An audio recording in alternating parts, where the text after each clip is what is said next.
So here's a reaction. This happens with high probability, but this reaction, which is very similar, does not happen with any high probability, right? So what they did was, I mean, there are certain reactions that just weren't happening, and so what they did was they created another number called strangeness, and you'll see that in the on your reference for hadrons, it's on the right-hand column.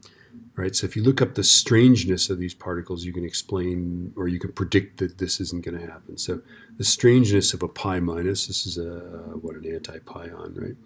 Okay, is 0, right? Protons are, of course, not strange, right? They have a strangeness of 0, and then the kaon has a strangeness of +1. Right, and then the lambda naught has a strangeness of -1, and so the strangeness is the same. Strangeness is conserved, and then here we've got 0, 0, +1, and then of course a neutron is not strange.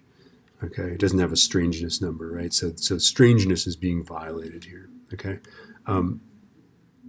so strangeness also is conserved. It's a little more tricky though, because I believe there's a workaround. Like it's conserved by the strong force, but if it's a weak interaction, it can be not conserved or something like that. But anyway, yeah, maybe it's the exact opposite of that, right?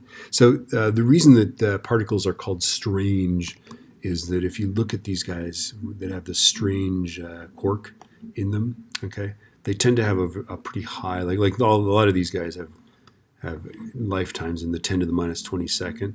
The strange particles have much longer lifetimes, right?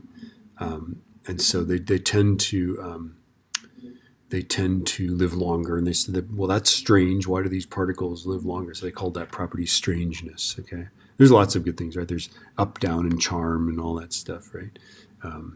We have fun with the names, I guess, right? So let's look at this thing.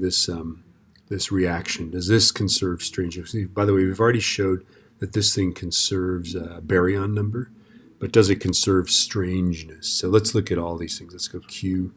Let's look at baryon number. Let's look at strangeness. QBS. Right, so we have +1, we have -1, -1, +1, 0, right? So this works, right? This is 0, this is 0, right? Baryon number, we have +1, -1, and then let's see, an omega minus, that's the matter particle, so that guy's +1. The psi plus is actually the antimatter particle, so that's -1.